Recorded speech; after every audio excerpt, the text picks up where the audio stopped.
Okay, so here's something wild. Since 2020, U.S. farm production expenses have jumped by $120 billion. That's a 34% increase in just 6 years. And yet, crop prices are still far below their peak, leaving farmers in a financial squeeze. Let's break it all down. Welcome to DeActa Daily Digest. I'm Joseph. And I'm Juniper. Here are today's top stories. Let's start with the U.S. farm sector, which is in the middle of its longest economic downturn in over a decade. We're talking 12 straight quarters of worsening conditions. Rising costs for things like fertilizer and fuel, combined with crop prices that are often below break even, have created a perfect storm for farmers. And the numbers are staggering. Farmers are now spending nearly $500 billion annually on production expenses. That's a huge jump from just a few years ago. Meanwhile, crop prices are down anywhere from 11% to 40% compared to their highs. It's no wonder loan demand is near record levels. But here's the kicker. Those loans aren't for growth or expansion. They're just to cover operating shortfalls. Farmers are borrowing money just to keep the lights on, so to speak. And it's not just the farmers who are feeling the pinch. Rural economies are taking a hit too, with a sharp drop in farm equipment purchases and other big-ticket investments. What's interesting, though, is that farmland values have stayed surprisingly resilient.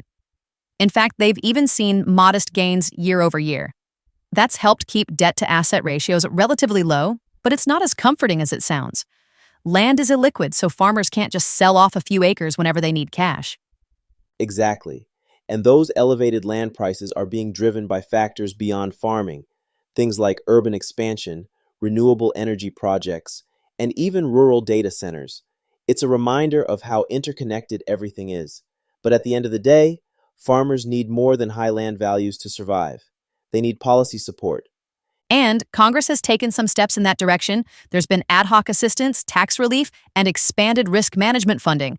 Plus, a new trade deal with China is expected to boost agricultural exports.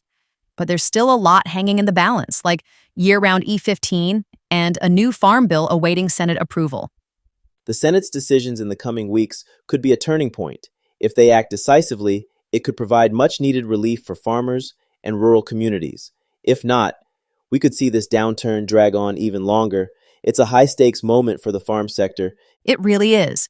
And it's a reminder of how much policy decisions can impact everyday lives. Speaking of high stakes, let's move on to our next story. Israel's Knesset just elected Michael Rebello, Prime Minister Netanyahu's personal lawyer, as the new state comptroller. But the process was anything but smooth. That's putting it lightly. The election required 2 rounds of voting because no candidate reached the legal threshold in the first round. And then there was the controversy over members of Netanyahu's Likud party being instructed to photograph their secret ballots. That's a big no-no, according to Knesset legal advisors. It's a huge deal.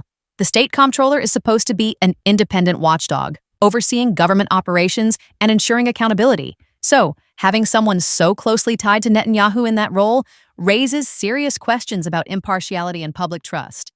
And it's not just about Rebello's qualifications, though those are certainly part of the debate. It's about the perception of fairness and integrity in the process. When you add in the legal questions around the voting procedure, it just fuels the skepticism. It's a classic example of how fragile institutions can be when public trust is undermined. The state comptroller's office is a cornerstone of good governance in Israel, and any perceived compromise in its independence could have far-reaching consequences. And this comes at a time when Israel's political landscape is already deeply polarized. This election is just one more flashpoint in a broader struggle over the balance between political power and institutional integrity. It's a story that resonates far beyond Israel. It really does. Governance, accountability, and public trust, these are universal issues. But let's switch gears again. This time to something a little more uplifting. The 2026 NBA Finals, Knicks versus Spurs. What are your first impressions? Oh, I love this matchup. It's got everything.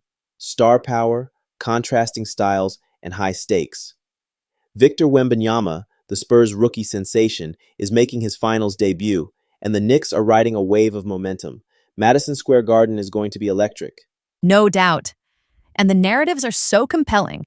For the Knicks, this is a chance to prove they're back as a legitimate contender.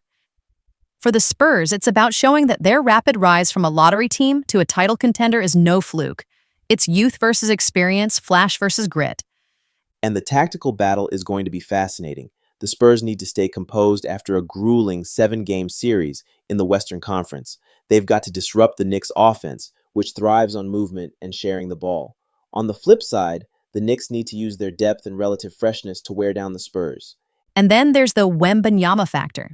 He's a generational talent, but the Knicks have shown they can use size and physicality to limit his rebounding and mobility. The question is, can they do it consistently over a 7-game series? And who steps up as the unsung hero? Players like OG Anunoby and Josh Hart for the Knicks, or Stephon Castle and Dylan Harper for the Spurs, could be the difference makers. Finals MVP predictions are all over the place, but it's hard to ignore Jalen Brunson for the Knicks or Wembanyama for the Spurs. Predictions are split. Some say Knicks in 6, others think Spurs in 7. What's your gut feeling? I'm leaning toward the Knicks. Their depth and chemistry give them an edge, especially if they can keep the Spurs off balance. But with Wembanyama, you can never count the Spurs out. Either way, it's going to be a series to remember. Agreed. And that's what makes sports so compelling. Anything can happen. So, we've covered agriculture, politics, and basketball today. Quite the range, huh? Definitely. And each story, in its own way, is a reminder of how interconnected everything is. Whether it's farmers relying on Congress, institutions needing public trust, or teams battling it out on the court, it all comes down to people making decisions that ripple out in ways we can't always predict. Well said. All right, that's a wrap for today. Until next time. See you then.